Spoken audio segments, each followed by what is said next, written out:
Hey everyone, and welcome back to Above the Tree Line, where we answer your questions about faith, Christianity, and culture. Today we have a special episode for you guys, as I am getting for the first time to sit down with the to-be senior pastor of Austin Christian Fellowship, Mr. Kenton Boone. It gets weirder every time I hear that. Senior pastor Kenton Boone. Yeah. So this is above the tree line. This is above the tree line. We're above it. And now we are. Okay. Sometimes we're above it. So you are officially, this is your first time. Yeah. And so this episode really is all about you today. Great. Because for those of you who have not heard the announcement, or maybe you're not a part of ACF, our senior pastor, Will Davis Jr., who normally sits with me on this podcast, has announced that he's going to be stepping aside, and he is letting Mr. Kenton Boone here step up as senior pastor. So really what I wanted to do today was give you guys an introduction to Kenton, pick his brain a little bit, have some fun. I love this guy. He's really smart, really kind, probably a much better human being than I am. You are overselling me a little bit. You're really great person. So let's go ahead and get into it. Sure. So starting at the beginning, where were you born? Where are you from? How did you get here? Oh gosh, starting at the beginning. So I am originally from Houston, Texas. I thought it was Beaumont. Go Astros. It is, well, okay. So I lived for about 14 years in Houston. What part of Houston? West Houston. So kind of a memorial area, just like as close as you can get to Katy, but still being Houston. Because you know I'm from Houston too. Okay. That's why. Baytown, right? Well, that's where I have family there, but I was born in Clear Lake, right near like NASA. So, okay. see, and I really like people from Houston. I'm a little biased. Generally, I'm like, if you're from Houston, we're going to be okay. Okay. Well, there you go. So I grew up in Houston, and then my dad's job took us to Beaumont right before my freshman year of high school. And so I claim Beaumont, one, for the food. Yes, because the food is amazing. The food is so good in Beaumont. But two, because that's where I did most of my growing up. Yeah. You know, at a certain point, when you're elementary school, middle school age, you don't really have a grasp on the world. And then, you still kind of don't in high school, but that's kind of where I did most of my growing up. So that's what I claim. And you went to a Catholic high school. I did. So tell me about that. Is your family Catholic? No. Well, okay. So my mom grew up Catholic, but when we were moving out there, they actually gave me the choice of did I want to go to public school or private school. And this isn't a claim to either one. But I knew that the private school was a no-cut sports school, so I could play. So you could play every any sport I wanted. What sports did you play? So I started out playing basketball and baseball, and then I eventually landed in tennis, which is what I spent most of my high school years doing, was playing tennis. Do you play pickleball now? I have played a few times, but I don't understand the rules, so... I was taking lessons, so now I'm in a little league. I took pickleball okay, lessons. I mean, but generally, when you cross that threshold of your 40s, that's what awaits you. So you'll get there, yeah, and then all your injuries will come from that. Perfect. So Can't wait. So Houston, Beaumont, Catholic school. Where'd you go to college? So I actually, this is a fun part of my story, but I have been to several colleges. So. My freshman year, I spent some time in Beaumont. I stayed in Beaumont and went to Lamar University, and then I transferred out and lived in College Station and went to Blinn and A&M for a little while. But that season of life, my early 20s, it's no secret, I wrestled pretty heavily with depression, and so when I was trying to figure out school and trying to figure out just trying to get through school, to get the degree, to figure out what I wanted to do in life. While it was always ministry, I was trying to find my way in that. And so it was through that time that depression kind of challenges you in it keeps you from doing the hard thing. It actually keeps you, it's like quicksand or like molasses. It keeps you from moving. And so school was the hardest thing. How old were you when you got depression? Oh gosh, I'd probably wrestled with it long before that. But it was my 19, 20-year-old self that I was trying to crank out this degree.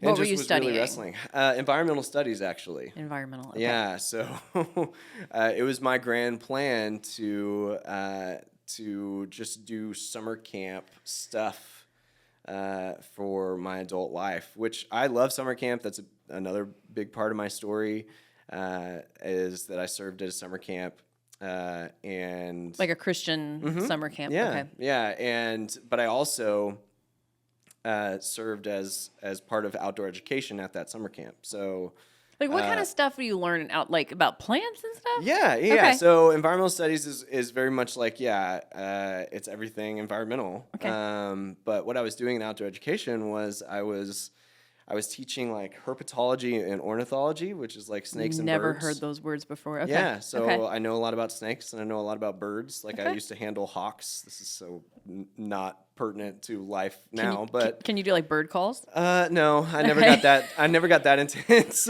But yeah, so I ended up. That was what I was studying at the time. But I knew I wanted to do ministry, but I was also wrestling with this big thing that I didn't have words for. And so yeah, so that kind of I took a break from school and ended up taking a long break from school, and that's how I ended up in Austin. Interesting. How did? Well, College Station. Which is the worst place on earth, by the way. Continue though. Okay, well, I mean, yeah. But you know, I went to UT, so I have to say that. Of course, Yes. of course. UT pride, man. I know. What's that about? We're very What's that proud. about? But anyway, so College Station is very much like centered around the school, and Right. so when I ended up not being in school, I realized that I needed a change of scenery, and so I had some buddies that were in Austin, and that's how God eventually got me here. Was I said, I just need a place to be different, and so I moved to Austin. So you just like came here and stayed with friends Yeah. for how long? So I ended up moving here in the fall of 2011, and that's when I started working outdoor. This is about me. So I started Here we working go. outdoor retail. Okay.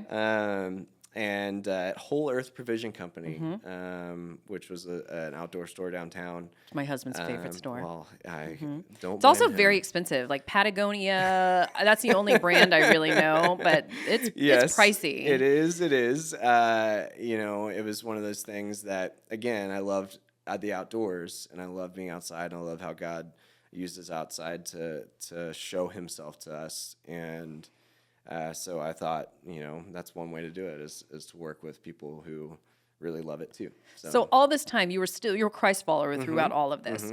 So did you know at that point when you were working at Whole Earth that you had a ministry call on your life? Absolutely. So kind of taking a step further back to high school, I was about 16 years old when I realized just over time, I love team. I mean, that's kind of why I chose the school that I did, because I wanted to be on, I wanted to play sports. I love team. But the teams that I was choosing to put myself in, not just sports teams, but communities and things like that, I was doing that based on status. I was doing that based on fulfillment, what I thought the world wanted me to do and be. And then I realized through that process that the world just doesn't deliver on its promise. No, it does not. And so through that time, I just got exhausted. Yeah. I got exhausted. I mean, even in my teen years, I was exhausted from trying to run the race of the world. It's the performance. And we both struggle with people pleasing. Yeah. And so trying to make sure Such that a joy. everybody is always satisfied with you is exhausting. Yeah. And I got really sick. I mean, my struggle was obsessive compulsive disorder, but it got to a point where it was like paralyzing.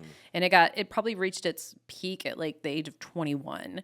So it's kind of similar timeline, but it's debilitating. Yeah. And yeah, that is exactly right. And it was about that time that I had some friends who loved and followed Jesus invite me to a ministry they were involved in, and God just really wooed me to Him. He just drew me in through a faithful community that really loved and encouraged me. And so it was through that time that the gospel broke through. I had an experience. I didn't really, grow up in the church world, but I had an experience on a mission trip one time, and so I wasn't like completely averse to church stuff. I just didn't think it had what I needed. But when Jesus and his gospel broke through and I surrendered my life to him, it was that time where I was like, this is all I want. This is all I want to do. And it was through those friends that brought me in, and through mentors and people who believed in me and believed in the call that I had really yet to see on my life, but just affirmed it. And then I realized, yes, this is what I want to do. So I was 16, 17 years old when I said yes to a call to ministry. Wow. Yeah. Okay. So what was your first ministry job? My first ministry job was, I was a student. I was an intern. Okay. I was an intern for the student ministry for about 6 months. In Austin? And in Beaumont. In Beaumont. Okay. Yeah. So I was a ministry intern in Beaumont. And I just was doing anything and everything I could do to be around this ministry. I was, doing product orders and things for like promotional material. I was leading a middle school small group, stuff like that. And I was just in love with what God was doing in it. And then, once I moved out of Beaumont, I found my way to the summer camp ministry world and served several summers there, and then found my way to Austin again, and then that's when I started serving in Young Life. Okay. Which is how I met Emily. Yes, that's what I was going to get to. So you have an amazingly beautiful, amazingly talented wife. Yes. She's wise beyond her years. In all the ways that I am not, she is. She's precious. I love her. I've actually known her since she was before, she was, golly, I started at ACF in 2004. Oh, yeah. So I don't know how old Emily and Sarah were. She would have been 15. Yes. Yeah. So they were young. That's crazy. And when I started serving on the worship team later after that. But so Emily, maybe not everybody knows this, but you, Kenton Boone, are the wife of, you're not the wife. I'm Gosh, so I hope sorry. not. You're the husband of Emily Boone, who was Emily Davis. Yes. Will's daughter. Yes. Will's oldest daughter. Yes. Middle child. So you guys met in Austin. And while you were, what were y'all doing at that point in time? So I was serving in Young Life. Okay. I was actually volunteering in Young Life at Emily's sister's school, Hyde Park. That's right, Hyde Park High okay. School. And Emily was just graduating from Baylor. She was coming back. She was actually going to start serving as a student pastor at one of our ACF old campuses. Northwest. Yeah, back when we had campuses. And she was interested in getting to know the community of believers and followers in that area, and that's where I was. And so we actually met at a midnight movie premiere back when. What was the movie? It was Hunger Games, the first one. Okay, okay. Yeah. And actually, Will was there. I never got the chance to meet him that day, but anyway. And you knew her dad was like a senior pastor. I don't know if I did or not. I don't know. Well, that's gotta be weird if you're like, hey, I like this girl, and her dad happens to be a pastor. Yeah. Furthermore, a pastor with like a Baptist type background. Like that's pretty intense. Which I didn't know at the time either. Okay. Yeah, I didn't know that at the time either. But as I got to know Emily, and as I actually started going to ACF Northwest because I really desired to be a part of a church that was a family, and that was very much a community and family church.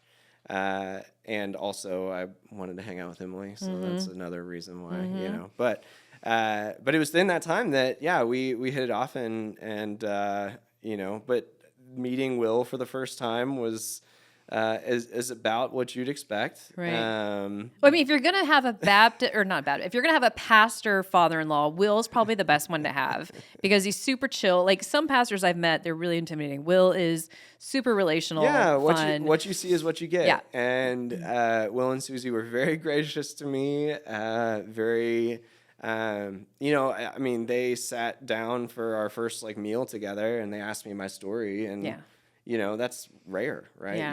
You don't really get that. And so it was kind of, I mean, they were just very kind to me. Yeah. How old were you guys when you got married? Oh, when we got married, we were 24. You were 24. Yeah, we were both 24. So did you know that my husband set up for your wedding here at ACF? Really? He did. I did not know that. Would y'all get married like 2000 or 2011 or? It was no, it was 2014. So 2014. Okay, I knew I yeah. had a baby. I had a baby in 2011. I had a baby in 2014, and so yeah, he was up here getting everything ready for your wedding, and I was like changing baby diapers. That is amazing. I was bringing McDonald's because I had a toddler, and I just knew it was for Will's daughter's wedding. Yeah. So yeah, we got married out at the lake house and had our reception here. Mm-hmm. And it was very special. And we knew, it's so funny now, like looking back, there were so many people that were part of ACF that I know and love now that were a huge part of that story and huge part of our wedding. But we had so much fun. Funny. And So shortly after this, y'all got whisked away. Like you moved out of Austin. So I was working at Whole Earth again for several years. I felt like that was my ministry calling at the time to love and connect with. Well, I love that who, because we just had a conversation about like your ministry, your mission field is wherever God puts you. It doesn't necessarily have to be in a church. So for you, your mission field was Whole Earth. Yeah. And I had, several, looking back on it now, you don't know when you're in it, but I mean, there were just really sweet conversations that I got to have. And what I love about Austin, what I love about the people here is that they're always willing to talk, whether or not you agree or disagree with each other. Yeah. The conversations are pretty free and flowing. And so that was just really fun. That was just really fun for me. But yeah, after we got married, we were in Austin for about 9 months after that. And I got a call from a friend who was the summer camp director at my old summer camp. And he asked me if I would come be his assistant. And be the assistant summer camp director. This was in Navasota? Navasota, Texas. Which is near what exactly? It is about 30 minutes south of College Station. So it's, Okay. It is, not as far as I was thinking. Okay. Yeah. It's Navasota's town slogan is so much, so close. Oh, okay. It is not that it is, there's a lot There's nothing there. to do there, but there's a lot to do. There's a lot to do around within a driving there. distance. Okay, that makes sense. So we moved into Navasota, Texas, town of 7,000 people, and did the summer camp thing for about 4 years, actually. And this is when Emily's photography business really started to take off. Yeah, so Emily is a wedding and portrait photographer, and she started her business in 2017 because basically she had a gift. Yeah, she did. She had a gift. And she does, and excitement to do it, and so that's been really fun. I remember following her journey on Facebook because I just knew she was Will's daughter, and she had moved, I don't know, some town I wasn't familiar with, and she started posting all these pictures of what she was doing, and I was like, oh my gosh, like I'm so proud of her. She's so gifted. I didn't know you at that point in time. I only knew Emily. So you guys were there. That was your assignment for a number of years. Yeah. And were you eager to get back to Austin? Oh gosh. I think Emily was. Yeah. I know she was. Emily was. If you would have asked me at the time, I would have done summer camp ministry for forever. It was something that I knew and something I understood. I loved discipling high school and college students. That was my role. And I loved it. I loved it. But as you can imagine, the summer camp life is hard. Yeah. We were in that town and we had several good friends, but for 9 months out of the year we were in Navasota, and 3 months out of the year we were at camp. And so over time it was a transient life. Right. And so Emily and I started to pray and ask God, like, how can we get, what do you want from this, Lord? And it was another, opportunity that came in the form of a text message that was like, hey, we're looking for a student pastor. And this is for Bannockburn. This is for Bannockburn Church in Dripping Springs. For Matt Warner, who Yes. used to work to here at work ACF. Yeah, One of my former colleagues. Yep. Who I knew and loved Yeah, because we went on he's mission great. trip together, and so he texted me, and I said, let's figure this out. Let's try it out. And so God brought us back to the Hill Country. Dripping. What year was that? Oh gosh, 2019. So Right before COVID. It's funny Pivotal how we think about time. things in terms Yep. of COVID. Yep. But yes, I came back to the Hill Country in 2019.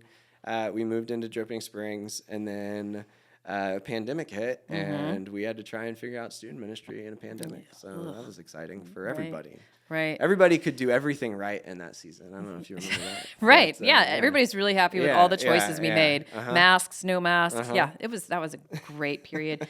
Okay. So how did you get from Bannockburn over to ACF where Will is running things? Yeah. Will is running things. It was one of those things that I loved student ministry. I'd been doing it for a long time, right? Because that was my first ministry gig, and I've been working with students for the better part of 14, 15 years. Loved it.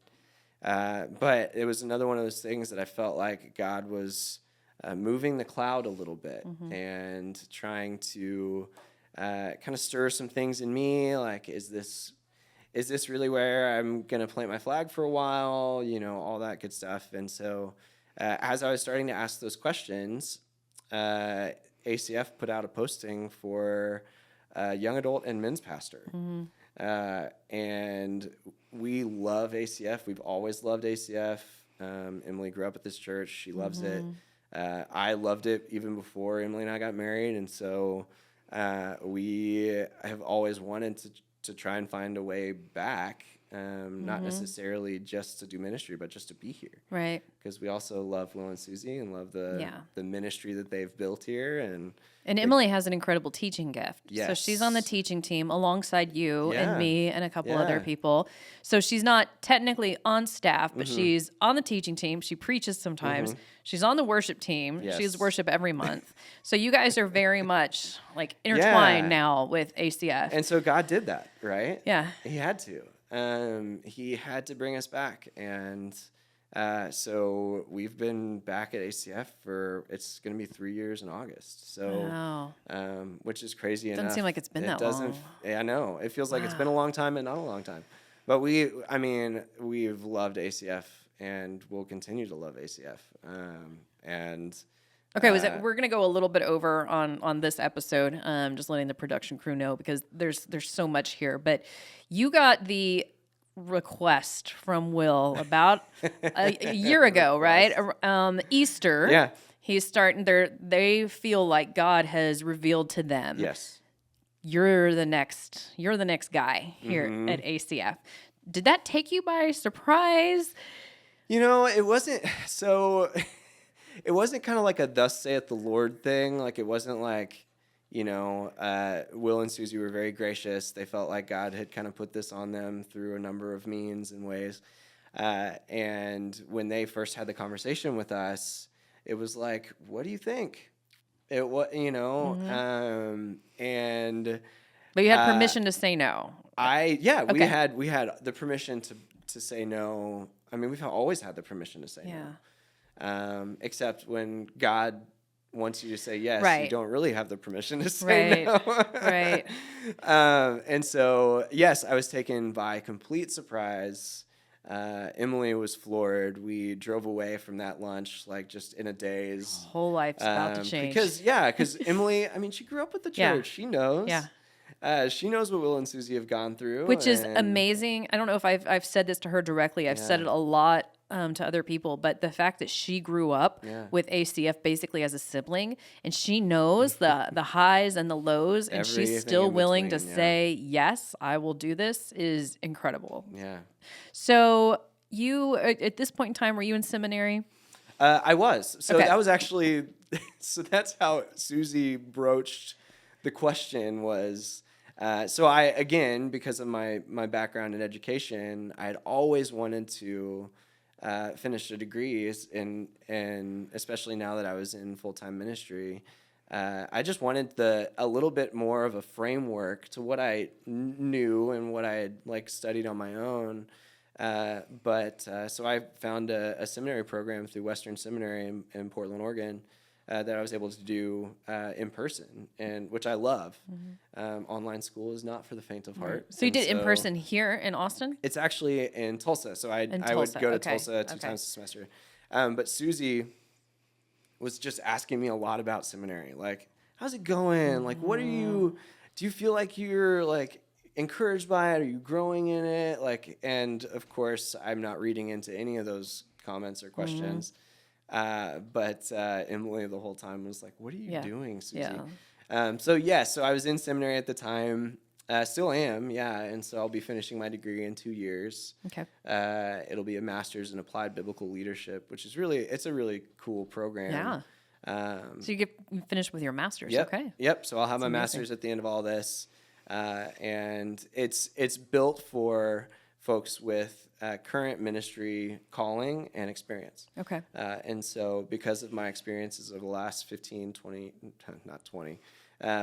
years, God has really, brought me along, and a lot of it was just listening and learning and growing and mentors and everything in between. So why do you want to take on this role as senior pastor? Because God told me to. So you're being obedient. Yes. What are you excited about for this role? Oh, gosh. And I've said this so many times to so many people, we love ACF. And that's what excites us the most, to be able to participate in the culture and calling that ACF has received, to help steward and foster that going forward, to truly just be obedient to all of those things. Yeah. Well, it's awesome that you guys have the ACF DNA. Like a lot of times when you have a senior pastor transitioning out and somebody else coming in, they'll do like a nationwide search. They'll find somebody from maybe even a totally different part of the country, bring them in. Maybe they have new ideas, new vision. They bring in new staff. So you see a total culture change in the church. Whereas Emily bleeds ACF. Yeah. Like she has the church DNA in her, and you've been at the church for several years. So it is cool to see that it's being handed over to somebody who is already rooted very deeply in this church, already has community in the church, already knows like the mission, vision, values of the church. So that's like, I mean, it's very comforting to be like, they know this church. This is not an outsider. Yeah. Yeah, and I mean, I'm not Will Davis, as you can as you can probably guess from this podcast. I'm not Will Davis, but and it is my goal to be as obedient to the Lord as He has been, and he would say that about this process. He doesn't want to leave, but when God calls, you answer. And so that's what Emily and I felt, is that all God wants from us is a yes. And so He'll take care of the rest. We're humbled, we're honored, we're terrified, we're everything in between, because we love this church, and we want to see what God can do with a yes. Yeah. Yeah. Absolutely. Is there, I've kept you longer than anticipated, but is there anything else that you want to say either to our online audience or to our ACF? Yeah, I love these conversations that y'all have had. I love that there's been wisdom just flowing into people, and it's always my encouragement to don't just listen but do. And I think it's really, really exciting for what God's up to. Yeah. So you wouldn't be opposed to revisiting being on the show again to share some of your wisdom? If it's wisdom, then I'll share it, I guess. Well, awesome. Thank you so much, Kenton. Learned so much about you, and the more I learn about you guys, the more it's just like you can't help but love you guys. Yeah. And we love you guys. And we love the church as a whole. We love this greater community in God's kingdom, and we want to see it grow and flourish in whatever way we can. So I do want to tell our audience, if you have questions for Kenton or you want to hear more about his story or ask about what's going on at ACF, please submit those at acfellowship.org/podcast. There's a form there. It's anonymous, so be nice. We don't know who you are, but you can submit your questions, comments there. Anything you want us to address in the future on the show, we are happy to do so. But thank you so much, Kenton, Thanks for for having being me. here This is today. really awesome. It was fun. Yeah, it's a good time. You did great too. Now I can breathe. There, you can breathe. All right. Thank you guys, and we'll see you on an episode next week.